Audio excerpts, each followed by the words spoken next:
I sampled Tony Busan's expensive Orvie. He co-authored over 120 books, or any of the self-help books put out by the top mental athletes. I wanted me to start my investigation with the classics. In addition to A.D. Hernium, there would be translated excerpts of Quintilian's Institutio Oratoria and Sensorios de Orator. For me to read, followed by a collection of meaningful writings on memory by Thomas Aquinas, Albertus Magnus, Hugh of St. Victor, and Peter of Ravenna. The techniques introduced in Ad Hernium were widely practiced in the ancient world. In fact, in his own writings on the art of memory, Cicero says that the techniques are so well known that he felt he didn't need to waste any ink describing them in detail. Hence our reliance on the Ad Hernium. Once upon a time, every literate person was versed in the techniques Ed was about to teach. Memory training was considered a centerpiece of classical education in the language arts, on par with grammar, logic, and rhetoric. Students were taught not just what to remember, but how to remember it. In a world with few books, memory was sacrosanct.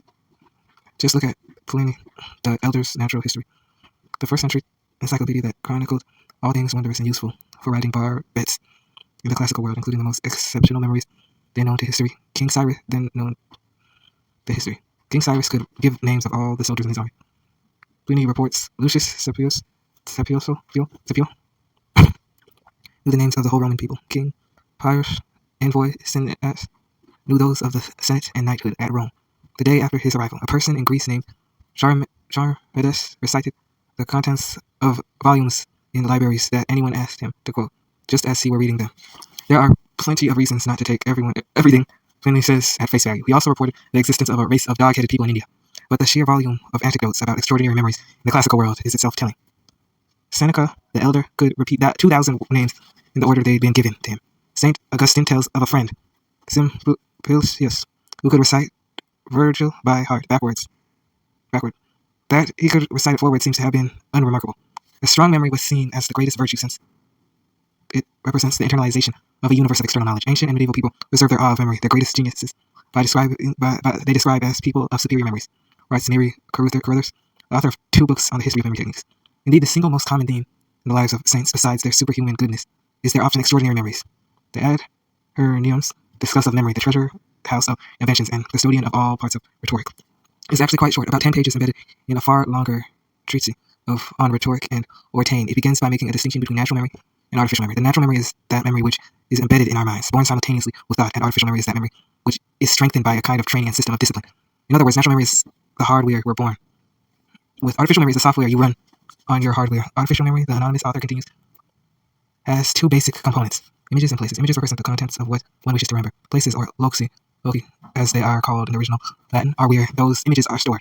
The idea is to create a space in the mind's eye, a place that you know well and can easily visualize, and then populate that imagined place with images representing whatever you want to remember.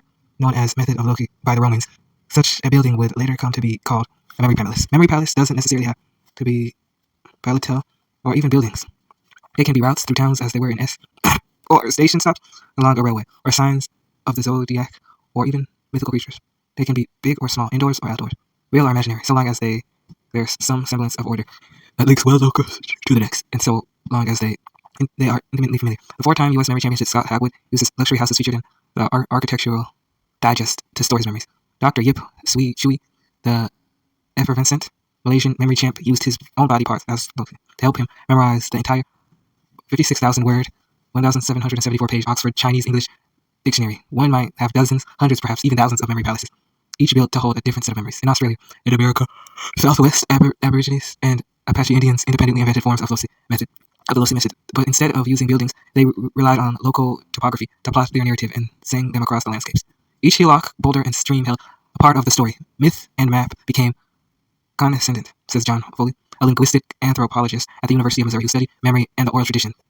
One of the tragic consequences of embedding narrative into landscape is that when Native Americans had land taken from them by the U.S. government, they lost not only their home, but their mythology as well. The thing to understand, Josh, is that humans are very good at learning space. Ed remarked from his perch on the boulder. Just to give an example, if you are left alone for 5 minutes in someone else's house you've never visited before, and you're feeling energetic and noisy, think about how much of the house could be fixed in your memory. In that brief period, you would be able to learn not just where all the different rooms are, but how they connect with each other. But their dimensions and decorations, the arrangement of their contents, and where the windows are. Without really noticing it, you'd remember the whereabouts of hundreds of objects in all sorts of dimensions that you wouldn't ever notice yourself. Wouldn't even notice yourself noticing. If you actually add up all that information, it's like equivalent of a short novel, but we don't ever register that as being a memory achievement. Humans just gobble up spatial information. The principle of the memory palace, he continued, is to use one's exquisite spatial memory to structure and store information whose order comes less naturally. In this case, Ed's to-do list, what you're going to find is that in the same way as it's impossible to get confused about the order of rooms in that house, it will be equally obvious that immediately after I locate 3 hula hoops, a snorkel, and a dry ice machine, my next task will be emailing my friend Sophia. The crucial thing was to choose a memory palace with which I was intimately familiar with. For your first memory palace, I'd like you to use the house you grew up in, since that's a space you're likely to know very well, it said. We're going to array the items of my to-do list one by one along a route that will snake around your childhood home. When it comes time to recall the list, all you need to do is retrace the steps we're about to take in your imagination. That hope is that all the objects you're about to memorize will pop back into your mind. Now tell me, is your childhood home a bungalow? More like a 2-story brick house, I'd said. Does it have a cute post box at the end of the driveway? No, shame. That would be an excellent first locus at which to deposit an image of the first item on our to-do list, but that's okay. We can start at the foot of the driveway. I want you to close your eyes and try to visualize in such detail as possible a large bottle of pickled garlics standing right there, right where the car should be parked. I wasn't entirely sure what I was supposed to be visualizing. What is pickled garlic? Is that like an English delicacy? I asked. No.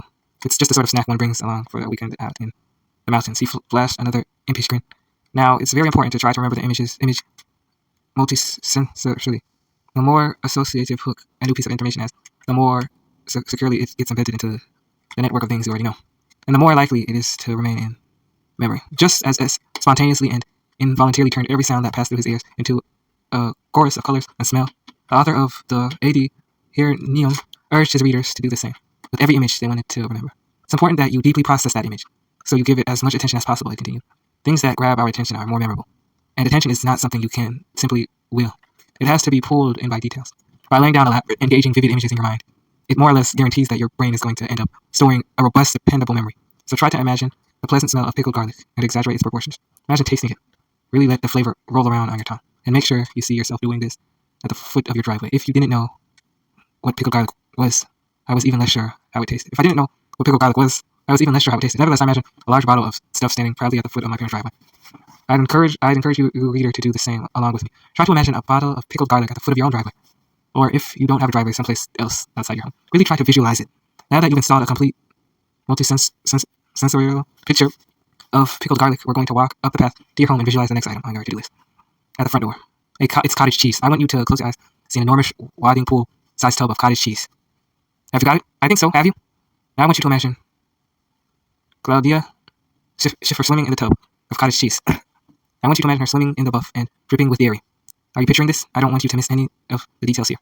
Lady Hernium advised readers at length about creating the image for one's memory palace. The funnier, lewder, and more bizarre, the better. When we see an everyday life thing that a petty, ordinary, and banal, we generally fail to remember them because the mind is not being stirred by anything novel or marvelous. But if we see or hear something exceptionally base, dishonorable, extraordinary, great, unbelievable, or laughable, that we are likely to remember for a long time. The more vivid the image, the more likely it is to cleave to its locus. That distinguishes a great mnemonist I was learning is the ability to create these sort of lavish images on the fly, to paint in the mind a scene so unlike any that has been seen before, that cannot be forgotten, and to do it quickly, which is why Tony Buzan tells anyone who will listen that the World Memory Championship is less a test of memory than of creativity when forming images. It helps to have a dirty mind. Evolution has programmed our brains to find two things particularly interesting, and therefore memorable: jokes and sex. And especially, it seems, jokes about sex. Do you remember what Rhea Perlman and Manute Bol were doing in the first page of this book? Even memory treatises from comparatively prudish ears make it a point. Peter of Ravenna, author of the most famous memory textbook of the 15th century, first asked the pardon of chaste and religious men about revealing a secret which I have, through modestly, long remained silent about. If you wish to remember quickly, dispose the image of the most beautiful virgins in memory palace into memory palace. The memory is marvelous, exciting by images of women. I was finding it a little hard to get excited about Claudia Schiffer and her tub of cottage cheese. However, my nose and ears were stinging from the icy wind. Should we maybe take this lesson inside somewhere? I asked. There must be a Starbucks around here. No. This cold air is good for the brain, he said. Now pay attention. We've just walked inside the door of your house. I want you to turn to the left in your mind's eye. What's the next room you enter into. Yes, the living room. There's a piano in it. Perfect. Our third item is Pete smokes Solomon. So let's imagine that underneath the string of this piano, there's a smoking Pete laying on top of the piano string, and there is Herberdine Solomon. Ooh, can you smell that? He whiffed at the cold air. Again, I wasn't certain what Pete smoked Solomon was, but it sounded like locks. So that's what I visualized. Smells great, I said, my eyes still closed. If you don't have a piano in your own home, just put the Pete smoked Solomon somewhere to the left of the front door. The next item on the list was 6 bottles of white wine, which we decided to place on the stained white couch next to the piano. Now, anthropomorphizing the bottle of wine is quite a good idea, Ed suggested. Animate images tend to be more memorable. The inanimate image than the inanimate image. That advice, too, came to the ad here. The author instructs his readers to create an image of exceptional beauty, of singular ugliness, to put them into motion, and to ornament them in ways that render them more distinct.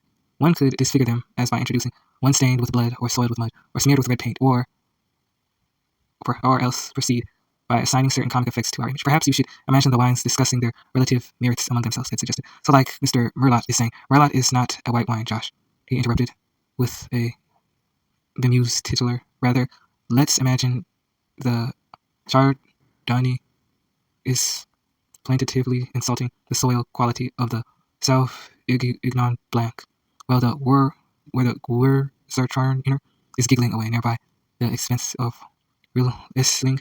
That sort of thing, I thought, was a funny image, and one sure to stick in my mind. But why?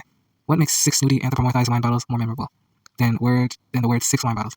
Well, one thing, visualizing such an outlandish image demanded more mental indulgence than simply reading 4 words. In the process of expanding all the mental effort, I was forming more durable connections among the neurons that would encode that memory. But even more important, the memorableness of those talking wine bottles is a function of their novelty. While I have seen many wine bottles in my day, I've never seen one that talks before. Where I too simply tried to remember the word 6 bottles of wine, the memory would soon blend in with all my other memories of wine bottles. Consider how many of the lunches that you ate over the last week. Can you recall? Do you remember what you ate today? I hope so. Yesterday? I bet it takes a moment's effort. And what would the day before yesterday? What about a week ago? It's not so much that your memory of last week's lunch has disappeared. If provided with the right cue, like where you ate it, or whom you ate it with, you would likely recall what had been on your plate. Rather, it's difficult to remember last week's lunch because your brain has filed it away with all the lunches you've ever eaten as just another lunch. When we try to recall something from a category that includes many instances as lunch or wine, many memories compete for our attention. The memory of last Wednesday's lunch isn't necessary on it's that you lack the right hook to pull out a sea of lunchtime memories. But wine that talks, that's unique. It's a memory without rivals.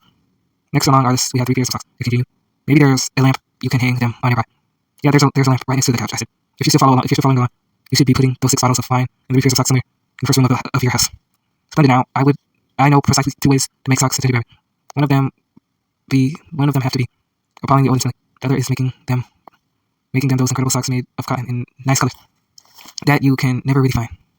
Let's make these socks the latter. So, like you just see them dangling there on the lamp, and since it's often good to have a bit of supernatural crap going on, too, perhaps you can imagine that there's an elegant ghost inside the sock, and the elegant ghost inside the sock that is stretching and pulling them. Really try to see it. Imagine the feeling of those soft cotton socks coolly brushing against your forehead. Followed it like this around my childhood home, dropping images along the way I sauntered from room to room in my imagination. The dining room, I visualized a looping woman on top of the table stepping into the kitchen. I saw a man wearing a snorkel, diving into the sink, and the dryest machine blowing smoke across the counter. I could pick up. From there, I moved on to the den. The next item on the list was email Sophie. And I uncleaned my eyes and asked help for help. I watched him licking the edges of rolling paper of a fresh cigarette. What should email Sophie look like? I asked, ooh, that's a tough one, he said, putting down his cigarette. You see, email isn't very much memorable in itself. The more abstract word, the less memorable it is. We need to make email concrete somehow. I paused and thought for a moment. What I'd like to propose is that you imagine a she-mail sending the email. Can you do that? And you'll need to associate she-mail with Sophie. What's the first image that enters your mind when you say the word Sophie? It's the capital of Bulgaria, I said. That's very educated of you, Josh. Bravo. But alas, not very memorable. Instead, let's make it Sophia Loren. And let's have her sitting on the lap of the she-mail as he types away at the computer. Have you visualized it? Are you sufficiently engaged by this image? Splendid. The pace of the image making now picked up. I left the den and visualized a comely woman in a skin-toned cat suit purring in the hallway. I placed Paul Newman in the nearby alcove and an elk at the top of the stairs to the basement. I walked down the stairs and into the garage, where I left behind an image of Ed sitting in a director's chair, barking orders through a giant megaphone. Then I imagined myself pressing clickers and raises the garage door and walking out into the backyard where a harness climber was using ropes to ascend the sizable oak tree. And the final image, a barometer was installed along the backyard fence to remind you that the barometer you should see a thermometer like column sitting in a bed of fork scratching, and other bar snacks. It helpfully suggested, having completed my circuit of the house. I opened my eyes. Well done, it said, with slow and deliberate applause. Now I think you're going to find that process of recalling these memories incredibly intuitive. See, normally memories are stored more or less as random semantic networks of webs of association. But you have now stored a large number of memories in a very controlled context because of the spatial cognition work. Because the way spatial cognition works, all you have to do is retrace your steps through your memory palace, and hopefully at each point the images you laid down will pop up into your mind as you pass by them. All you have to do is translate those images back into the things you were trying to learn in the first place. I closed my eyes again, saw myself back at the foot of my parents' driveway. The enormous jar of pickled garlic was there. Was where I left it. I walked up the path to the front door. There was Cordelia, sure, seductively scrubbing herself with a sponge in a tub of cottage cheese. I opened the door and turned to the left, and inhaled a noseful of fish that was still laid out across the strings of the piano, curing in peat smoke. I felt its flavor on my tongue. I could hear a high-pitched chatter of those hearty wine bottles on the couch, and feel the 3 pair of luxurious cloud tin socks on the lamp brushing softly against my forehead. I couldn't believe it. It was really working. I called out the first 5 items on the to-do list. For Ed to confirm pickled garlic, cottage cheese, peat smoke, salmon, 6 bottles of wine, 3 pairs of socks. Exceptional. It shouted into the cold wind. Exceptional. The makings of KAL7 material here. Well, I knew my performance couldn't have been that exceptional, given the much more impressive feats I witnessed the day before. Still, I was feeling pretty good about my accomplishment. I continued walking through the house, picking up the breadcrumbs of exotic images I had deposited earlier. 3 hula hoops on the dining room table, snorkel in the sink, dry ice machine on the counter, to my surprise and delight. All 15 images were where I'd left them. But those memories really stick. I wondered, a week from now, would I still remember Ed's to-do list? During an episode of binge drinking or wallop on the side of your head, you're going to find that those images hold in your mind far longer than ever expected, I promise me. And if you revisit the journey through your memory palace later this evening, and again tomorrow afternoon, and perhaps again a week from now, this list will leave a truly lasting impression. And having done this with 15 words, we could easily do it with 1500, provided you have an appropriately large memory palace to store them in. And then, having mastered random words, we can move on to the truly fun stuff, like playing cards and he-daggers. Bing, end time.